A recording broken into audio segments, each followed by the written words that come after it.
മല്ലു ട്രാവലറെ ഈ പോക്സോ കേസിൽ ഞാൻ പരിപൂർണമായും തള്ളിക്കളയുകയാണ്. ഒരു കാരണവശാലും ഈ വിഷയത്തിൽ അദ്ദേഹത്തോട് യോജിക്കാനാവില്ല എന്നുള്ളത് പരസ്യമായി വിളിച്ചു പറയാം. അതിൻ്റെ കാരണം വേറെ ഒന്നുമല്ല, 14 വയസ്സുകാരിയായ ഒരു പെൺകുട്ടിയെ താൻ കല്യാണം കഴിക്കാൻ പോകുന്നു എന്നുള്ളത് മല്ലുവിന് മനസ്സിലാക്കാൻ പറ്റാത്ത കാര്യമേ അല്ല. മല്ലുവിന് 100% 14 വയസ്സുള്ള ഒരാളെയാണ് ഞാൻ കല്യാണം കഴിക്കാൻ പോകുന്നത് എന്നുള്ളത് മല്ലുവിനെ പോലെയുള്ള കുറച്ച് ലോകം കണ്ടിട്ടുള്ള ഒരു മനുഷ്യന് വളരെ സിമ്പിളായിട്ട് മനസ്സിലാക്കാൻ പറ്റും. അത് മനസ്സിലാക്കുന്നത് കൊണ്ട് എന്താണ് ഉദ്ദേശിക്കുന്നത്? രാജ്യത്ത് നിയമപ്രകാരം 14 വയസ്സുള്ള ഒരു പെൺകുട്ടിയെ കല്യാണം കഴിക്കാൻ പാടില്ല. 18 വയസ്സാണ് ഒരു പെൺകുട്ടിയുടെ കല്യാണ പ്രായം എന്നുള്ളത് 100% മനസ്സിലാക്കാൻ പറ്റിയ എല്ലാ അറിവും ബോധ്യവുമുള്ള ഒരാളാണ് മല്ലു. അതുകൊണ്ട് തന്നെ ഞാനതറിഞ്ഞില്ല, എനിക്കതറിയില്ലായിരുന്നു എന്നൊക്കെ പറഞ്ഞു കഴിഞ്ഞാൽ അത് വിശ്വസിക്കാനേ പറ്റത്തില്ല. മല്ലുവിൻ്റെ സുഹൃത്താണ്, അതിലൊരു സംശയം വേണ്ട.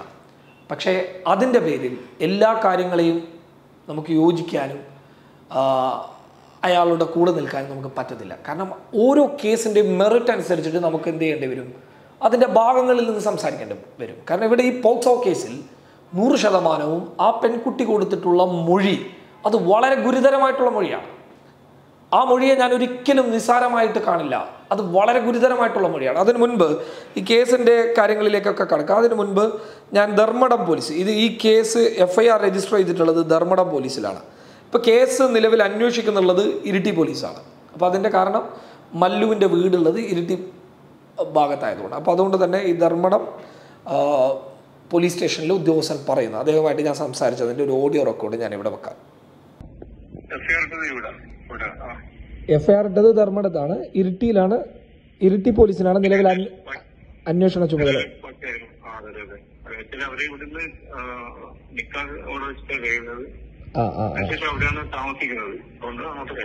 ഓക്കെ, ഇതൊരു പോക്സോ കേസ് ആയതുകൊണ്ട് തന്നെ ഇപ്പോൾ ആ നിക്കാഹ് നടത്തിയ മഹല്ല് കമ്മിറ്റിയൊക്കെ പ്രതിയാകില്ലേ?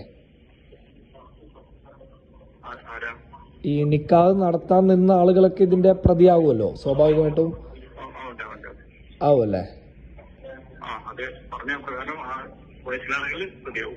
പ്രതിയാവും. മനസ്സിലായി. ശരി. Thank you. ഒരു ബേസിക് ആയിട്ടുള്ള ഒരു കാര്യം ചോദിച്ചതാണ്, വേറൊന്നുമല്ല. ഈ ഇപ്പോൾ ഉദാഹരണത്തിന് പ്രായപൂർത്തിയാകാത്ത ഒരു പെൺകുട്ടിയുടെ നിക്കാഹ് നടത്തിയ മഹല്ല് കമ്മിറ്റി ഇതിൽ പ്രതിയാകും. ആ നിക്കാഹ് നടത്താൻ നിന്നിട്ടുള്ള ആളുകളൊക്കെ, അതിന് സാക്ഷി ഒപ്പിട്ട ആളുകളൊക്കെ പ്രതിയാകും. എല്ലാവരും പ്രതിയാകും. മല്ലുവിൻ്റെ ആ സമയത്ത് മല്ലുവിൻ്റെ കൂടെ നിന്ന്, മല്ലുവിൻ്റെ ഭാഗത്ത് നിന്ന് സാക്ഷി ആരൊക്കെയാണ് ഒപ്പിട്ടിട്ടുള്ളത് അവർ പ്രതിയാകും. ഈ പറയപ്പെടുന്ന പെൺകുട്ടിയുടെ പിതാവ് പ്രതിയാകും. അതോടൊപ്പം തന്നെ ഈ പെൺകുട്ടിയുടെ ഭാഗത്ത് നിന്നുകൊണ്ട് നിക്കാഹിൻ്റെ പേപ്പറിൽ ഒപ്പുവെച്ച എല്ലാവരും ഇതിൽ പ്രതിയാകും. പ്രാഥമിക ഘട്ടത്തിൽ എന്തായാലും പ്രതിയാകും. അതാണ് അതിൻ്റെ രീതി. ഇപ്പോൾ പോക്സോ കേസിന് അങ്ങനെ ഒരു സ്വഭാവമുണ്ട്. ഒന്നാമത്തെ വിഷയം എന്ന് പറയുന്നത്, നമുക്ക് 376 അടക്കം ഈ ബലാത്സംഗ കേസ് അടക്കം നമുക്ക് കോടതിയിൽ പോയിട്ട് സ്ക്വാഷ് ചെയ്യാൻ പറ്റും. അതായത് പരാതിക്കാരിക്ക് പ്രശ്നമില്ല എന്ന് പറഞ്ഞു കഴിഞ്ഞാൽ സ്ക്വാഷ് ആക്കാം. ഹൈക്കോടതിയിൽ കൊടുത്തു കഴിഞ്ഞാൽ സ്ക്വാഷ് ചെയ്യാൻ പറ്റും. പക്ഷെ പോക്സോ കേസിന് അങ്ങനെ സ്ക്വാഷ് ചെയ്യുക എന്ന് പറയുന്ന ഒരു ഓപ്ഷൻ ഇല്ല. അത് പരാതി മൊഴി കൊടുത്തു കഴിഞ്ഞാൽ ആ കേസ് തീരും വരെ അതിന് വേറൊരു പ്രതിവിധിയില്ല. എന്നാൽ ഇപ്പോൾ പലയിടങ്ങളിലൊക്കെ സ്ക്വാഷ് നടക്കുന്നുണ്ട് എന്നുള്ളതൊക്കെ എനിക്ക് അറിയുന്നുണ്ട്. പക്ഷെ എങ്കിൽ പോലും അതിൻ്റെ സാധ്യതകൾ വിരളമാണ്. അത്രത്തോളം ഗുരുതരമായിട്ടുള്ള ഒരു വകുപ്പാണ് പോക്സോ. അപ്പോൾ ഇവിടെ മല്ലുവിനെതിരെ ആ യുവതി വളരെ ഗുരുതരമായിട്ടുള്ള ആരോപണങ്ങൾ ഉന്നയിക്കുന്നുണ്ട്. അപ്പോൾ മല്ലുവിൻ്റെ ഭാഗം പറയാനുണ്ടാകും. ഇപ്പോൾ സ്വാഭാവികമായിട്ട് ഒരുപാട് ആളുകൾ ആ യുവതിയോട് ചോദിക്കുന്നത്, നിങ്ങൾ എന്തുകൊണ്ടാണ് ഇത്ര സമയമെടുത്തത്? ഒരുപാട് വർഷങ്ങൾക്ക് ശേഷം എന്തിനാണ് നിങ്ങൾ വന്നിട്ട് പരാതി കൊടുത്തത്? ആ ചോദ്യത്തിന് ഒരു പ്രസക്തിയുമില്ല. ആ ചോദ്യത്തിന് ഒരു വിലയുമില്ല. കാരണം ആ സഹോദരിയാണ് തീരുമാനിക്കേണ്ടത് എപ്പോഴാണ് എനിക്ക് പരാതി കൊടുക്കേണ്ടത്, എപ്പോഴാണ് എനിക്ക് മുന്നോട്ട് പോകേണ്ടത്. അതൊക്കെ അവരുടെ സ്വാതന്ത്ര്യമാണ്. ഇനി ആ പരാതിയിൽ ദുരുദ്ദേശം ഉണ്ടെങ്കിൽ മല്ലു കോടതിയിൽ പോയിട്ടാണ് അത് തെളിയിക്കേണ്ടത്. അപ്പോൾ ആ പറയപ്പെടുന്ന സഹോദരിക്ക് വ്യക്തമായ അവകാശമുണ്ട്. എപ്പോൾ വേണമെങ്കിലും ആ സഹോദരിക്ക് പരാതി കൊടുക്കാം. അതിലൊരു സംശയം വേണ്ട. ഞാൻ ആവർത്തിച്ച് പറയാണ്, ഒരിക്കൽ പോലും യോജിക്കാനാവില്ല ഈ കേസിൽ മല്ലുവിനോടൊപ്പം. കാരണം പോക്സോ കേസിനെ അത്രക്കും ഗുരുതരമായിട്ട് ഞാൻ കാണുകയാണ്.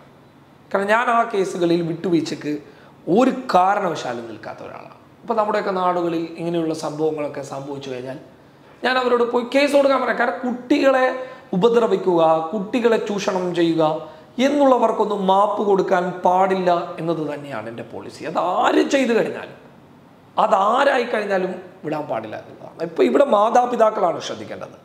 നമ്മുടെ കുട്ടികളെ എപ്പോഴാണ് നമ്മൾ കല്യാണം കഴിച്ചു കൊടുക്കേണ്ടത്? ഒരിക്കലും പെൺമക്കളെ നമ്മൾ ബാധ്യതയായിട്ട് കാണരുത്.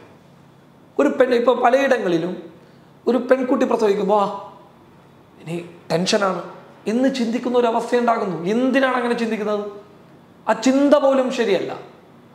കാരണം പെണ്ണായാലും ആണായാലും അതിന് ഒരുപോലെ കാണാൻ പറ്റണം. ആരും ബാധ്യതയായിട്ട് കാണാൻ പാടില്ല. അത് നമുക്ക് ദൈവം നൽകിയിട്ടുള്ള, അല്ലെങ്കിൽ നമുക്ക് കിട്ടിയിട്ടുള്ള വലിയ സമ്മാനമായിട്ട് അതിനെ കാണണം. അതാണായാലും പെണ്ണായാലും ആ രീതിയിൽ തന്നെ നോക്കി കാണണം. അവളെ കല്യാണം കഴിച്ചു കൊടുക്കാനായി എന്നുള്ളതല്ല, മറിച്ച് ആദ്യം കൊടുക്കേണ്ടത് വിദ്യാഭ്യാസമാണ്. അവരെ പഠിപ്പിക്കുകയാണ് വേണ്ടത്. അവർക്ക് വ്യക്തമായ വിദ്യാഭ്യാസം നൽകി അവർക്ക് കൃത്യമായിട്ടുള്ള ഒരു ജോലി ചെയ്യാൻ പറ്റുന്ന ഒരവസ്ഥ അവർക്ക് ഉണ്ടാക്കി കൊടുക്കണം. അതാണ് ഒരു മാതാപിതാക്കൾ ഒരു പെൺകുട്ടിയോട് ചെയ്യേണ്ട ഏറ്റവും പ്രധാനപ്പെട്ട ഉത്തരവാദിത്തം. അതല്ലാതെ അവൾക്ക് 10, 12, 13, 14 വയസ്സാകുമ്പോൾ കൊണ്ടുപോയി കെട്ടിക്കലല്ല മാതാപിതാക്കൾ ചെയ്യേണ്ട കാര്യം. അത് തന്നെയാണ് എനിക്ക് മല്ലുവിൻ്റെ കേസിലും പറയാനുള്ളത്. 100% ഈ വിഷയത്തിൽ മല്ലുവിന് എതിരാണ് എൻ്റെ വ്യക്തിപരമായിട്ടുള്ള നിലപാട്. 100% ഞാൻ ഈ വിഷയത്തിൽ മല്ലുവിനെ എതിർത്തുകൊണ്ട് തന്നെ നിൽക്കുന്നു എന്നുള്ളതാണ്. യോജിക്കാനാവില്ല. ആ സഹോദരി കേസുമായി മുന്നോട്ട് പോകണം. കേസുമായി മുന്നോട്ട് പോകുമ്പോൾ സ്വാഭാവികമായിട്ടും ഈ കേസിൽ ഒരു മുൻകൂർ ലഭിക്കാൻ സാധ്യതയുണ്ടോ? അപ്പോൾ ഇതിൻ്റെയൊക്കെ മെറിറ്റും അതിൻ്റെ ഡിമെറിറ്റും ഒക്കെ കോടതി കണ്ടെത്തിയിട്ട് ചിലപ്പോൾ മുൻകൂർ ജാമ്യം കൊടുത്തേക്കാം. ചിലപ്പോൾ മല്ലുവിന് അകത്ത് പോകേണ്ടി വന്നേക്കാം. പൊതുവെ പോക്സോ കേസുകളിൽ ജാമ്യം ലഭിക്കാറില്ല. 45 to 90 ഡേയ്സ് വരെ റിമാൻഡ് ചെയ്യപ്പെട്ട ഒരു വ്യക്തിക്ക് ജാമ്യം ലഭിക്കില്ല. കാരണം അത്രയും ഗുരുതരമായിട്ടുള്ളൊരു കുറ്റകൃത്യമാണ്. കാരണം ഇങ്ങനെ ഒരു പ്രത്യേകം തരംതിരിച്ചിട്ട് പോക്സോ ആക്ട് എന്ന് പറയുന്ന ഒരു ആക്ട് കൊണ്ടുവരാനുള്ള കാരണം തന്നെ എന്താണ്? മറ്റുള്ള വകുപ്പുകളിലുള്ള ഒരു പരിരക്ഷ ചില സമയങ്ങളിൽ ആ വകുപ്പുകളിൽ ഈ ആരോപണ വിധേയന് അല്ലെങ്കിൽ പ്രതിയാണെന്ന് ആരോപിക്കപ്പെടുന്ന വ്യക്തിക്ക് രക്ഷപ്പെടാനുള്ള സാധ്യതകൾ ഉണ്ടാകും. പക്ഷെ കുട്ടികളുടെ കാര്യത്തിൽ അത് ഉണ്ടാകാൻ പാടില്ല. അതിലൊരു വിട്ടുവീഴ്ചക്ക് നിൽക്കാൻ പാടില്ല. ഇതിൽ നോക്കുക, ഇതിൽ ഈ പറയപ്പെടുന്നത് കുട്ടികളെ പീഡിപ്പിച്ചത് ഒരു അധ്യാപകനോ അതല്ല എങ്കിൽ അവരുടെ മാതാപിതാക്കളോ ആണെങ്കിൽ ഈ കേസിന്റെ സ്വഭാവം കുറച്ചും കൂടി കടുക്കും. കാരണം അവർക്ക് ശിക്ഷ കുറച്ചും കൂടി കൂടുതലായിട്ട് കിട്ടും. കാരണം അവർ ആ രീതിയിൽ നോക്കിക്കാണുകയാണ് കോടതി. പലപ്പോഴും ഇത്തരം കേസുകളുടെ വിധി ശ്രദ്ധിച്ചാൽ മനസ്സിലാക്കാൻ വേണ്ടിയിട്ട് സാധിക്കും. അച്ഛൻ മകളെ പീഡിപ്പിച്ചു കഴിഞ്ഞാൽ കോടതി ഒരു ദയം ദാക്ഷിണ്യം കൊടുക്കില്ല. ചിലപ്പോൾ 17 വയസ്സുള്ള ഒരു പെൺകുട്ടിയും 19 വയസ്സുകാരിയായ ഒരു ചെറുപ്പക്കാരനും തമ്മിൽ ഒരു പ്രണയം ഉണ്ടായെന്ന് വിചാരിച്ചു. പക്ഷേ ഈ പ്രണയത്തിനിടയിൽ ലൈംഗികപരമായിട്ട് അവർ ബന്ധപ്പെട്ട് കഴിഞ്ഞാൽ അത് വലിയൊരു തെറ്റാണ്, വലിയൊരു കുറ്റകൃത്യമാണ്. നിയമപ്രകാരം വലിയൊരു കുറ്റകൃത്യമാണ്. അപ്പം അതിൻ്റെ പേരിൽ പോക്സോ കേസ് എടുത്തിട്ട് ആ 19 വയസ്സുകാരൻ അറസ്റ്റിലാവുകയും ചെയ്തിട്ടുള്ള ഒരുപാട് കേസുകൾ ഉണ്ടായിട്ടുണ്ട്. പക്ഷെ അതിനെയൊക്കെ കോടതി നോക്കിക്കാണുന്നത് വേറൊരു ആംഗിളിലാണ്. അതിന് ആ രീതിയിൽ കോടതി പരിഗണിക്കുന്നുമുണ്ട്. പക്ഷെ അതുപോലെയല്ല മാതാപിതാക്കളും അതുപോലെ തന്നെ ചെറിയ പ്രായത്തിലുള്ള ഒരു പെൺകുട്ടിയെ കല്യാണം കഴിക്കുക, എന്നിട്ട് 15ാമത്തെ ഈ പറയുന്ന യുവതി പറഞ്ഞത് ശരിയാണെങ്കിൽ, ഈ സഹോദരി പറയുന്ന ആരോപണം, അബോർഷൻ എന്ന് പറയുന്ന ആരോപണം ശരിയാണെങ്കിൽ 100% അത് വളരെ ഗുരുതരമായിട്ടുള്ളൊരു കുറ്റകൃത്യമാണ്. അതിനോട് യോജിക്കാനാകില്ല. അപ്പം അതുകൊണ്ട് തന്നെ എനിക്ക് എല്ലാവരോടും പറയാനുള്ളത്, നമ്മൾ ഒരുപാട് കാര്യങ്ങൾ ശ്രദ്ധിക്കേണ്ടതുണ്ട്. നമ്മൾ ഒരുപാട് കാര്യങ്ങൾ ശ്രദ്ധിച്ച് മുന്നോട്ട് പോകേണ്ടതുണ്ട്. അതല്ല എങ്കിൽ വലിയ വലിയ അപകടങ്ങളിലേക്ക് നമ്മൾ കടന്നു പോകും. അത് തുടങ്ങേണ്ടത് നമ്മുടെ വീടുകളിൽ നിന്നാണ്. നമ്മുടെ കുട്ടിയെ എപ്പോൾ കല്യാണം കഴിപ്പിക്കും എന്നുള്ളതല്ല നമ്മൾ ചിന്തിക്കേണ്ടത്. നമ്മുടെ കുട്ടിക്ക്, ആണായാലും പെണ്ണായാലും, പ്രത്യേകിച്ചിട്ട് പെൺകുട്ടിയായാലും, അവൾക്ക് എങ്ങനെ വിദ്യാഭ്യാസം കൊടുക്കാം, അവളെ എങ്ങനെ അവൾക്കുള്ള സ്വയം പര്യാപ്തതയിൽ അവളെ നിർത്തിക്കാം, അല്ലെങ്കിൽ അവൾക്കൊരു ജോലി എങ്ങനെ ഉണ്ടാക്കി കൊടുക്കാം, ഇതായിരിക്കണം നമ്മൾ ചിന്തിക്കുക. അവളെ കല്യാണം കഴിച്ച് എങ്ങനെ വിടാം എന്നുള്ളത് സെക്കൻഡറി ഓപ്ഷനാണ്. അത് നിങ്ങൾ ചിന്തിക്കേണ്ട ഓപ്ഷനായിട്ട് ഞാൻ കാണുന്നില്ല. അത് അവൾ എപ്പോഴാണോ തീരുമാനിക്കുന്നത് ആ സമയത്ത് പാരൻസുമായിട്ട് ഡിസ്കഷൻ നടത്തിയിട്ട് ചെയ്യേണ്ട ഒരു കാര്യമാണ്. അവളുടെയും കൂടി സമ്മതപ്രകാരമാണ് കെട്ടിച്ചു കൊടുക്കേണ്ടത്. ഇപ്പം ഏതെങ്കിലും രീതിയിൽ ഇതിൽ ബ്ലാക്ക് മെയിലിംഗ് ഉണ്ടായി എന്ന് പറയപ്പെടുന്നുണ്ട്. അതും വിദഗ്ധമായി പരിശോധിക്കണമെന്നുള്ള അഭിപ്രായം എനിക്കുണ്ട്. കാരണം ഒരു വിട്ടുവീഴ്ചയും ഈ കേസിൽ ഉണ്ടാവരുത്. അതിശക്തമായിട്ടുള്ള ഒരു അന്വേഷണം ഉണ്ടാകണം. അപ്പോൾ അന്വേഷണത്തിൻ്റെ ഭാഗമായിട്ട് അതിൻ്റെ നടപടിക്രമങ്ങളിലേക്ക് പോലീസ് ഉടൻ തന്നെ പോകണമെന്നാണ് എൻ്റെ അഭിപ്രായം. എന്തായാലും സ്ത്രീകളോടൊപ്പം പല ഘട്ടങ്ങളിലും എൻ്റെ നിലപാട് ഇരകളാക്കപ്പെട്ടിട്ടുള്ള സ്ത്രീകളോടൊപ്പം തന്നെയായിരുന്നു. അത് കേവലം ഈ ഒരു വിഷയത്തിൽ മാത്രമല്ലായിരുന്നു. അതുപോലെ തന്നെ സ്ത്രീകൾ നിയമം ദുരുപയോഗം ചെയ്യുന്ന ഒരുപാട് കേസുകളിൽ അവർക്കെതിരെ സംസാരിച്ചിട്ടുമുണ്ട്. അത് 100% ഇനിയും അങ്ങനെ തന്നെ ഉണ്ടാകും. തെറ്റ് തെറ്റാണെന്നും ശരിയാണെന്നും പറയാൻ പറ്റുന്ന ഒരവസ്ഥയിൽ തന്നെയാണ് എപ്പോഴും ഉണ്ടാവാറ്. ആർജവും ആ നിലപാടുമുള്ളത് കൊണ്ട് തന്നെയാണ് ഇന്നും നിങ്ങൾക്ക് മുന്നിൽ സംസാരിക്കുന്നത്. ഇപ്പോൾ മല്ലു ട്രാവലർ എൻ്റെ സുഹൃത്തായതുകൊണ്ട് അദ്ദേഹം ചെയ്തിട്ടുള്ള ഒരു തെറ്റിനെ ന്യായീകരിക്കാൻ ഒരിക്കലും, അല്ലെങ്കിൽ അദ്ദേഹം ചെയ്തിട്ടുള്ള ഒരു തെറ്റിന് കൂട്ടുനിൽക്കാൻ പ്രാഥമിക ഘട്ടത്തിൽ തെറ്റായി കാണും. ഇപ്പോൾ FIR എന്ന് പറയുന്നത് എന്താണ്?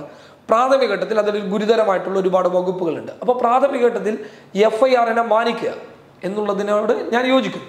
പക്ഷേ ഇപ്പോൾ പലയിടങ്ങളിലും പോലീസിൻ്റെ FIRകൾ ശരിയാവണമെന്നൊന്നുമില്ല. പോലീസിൻ്റെ FIRകൾ എല്ലാം ശരിയാണെന്നുള്ള ഒരു അഭിപ്രായം എനിക്കില്ല. കാരണം എനിക്കെതിരെ തന്നെ ഉണ്ടായിട്ടുള്ള ചില കേസുകളിലൊക്കെ വളരെ വ്യക്തമായിട്ട് ഞാൻ തെളിവുകൾ നിരത്തിയിട്ട് ഇതേ ചാനലുകളിലടക്കം ഞാൻ വീഡിയോ ചെയ്തിട്ടുണ്ട്. അപ്പം അതുകൊണ്ട് തന്നെ എല്ലാം ശരിയാണെന്നുള്ളതല്ല, മറിച്ച് ഈ പോക്സോ പോലെയുള്ള വകുപ്പുകൾ വരണമെന്നുണ്ടെങ്കിൽ ഇപ്പം ഇതിൽ പ്രാഥമിക ഘട്ടത്തിൽ തന്നെ അത് പോലീസിന് ബോധ്യപ്പെട്ടിട്ടുണ്ടാകാം പോക്സോ ആഡ് ചെയ്യണം എന്നുള്ളത്.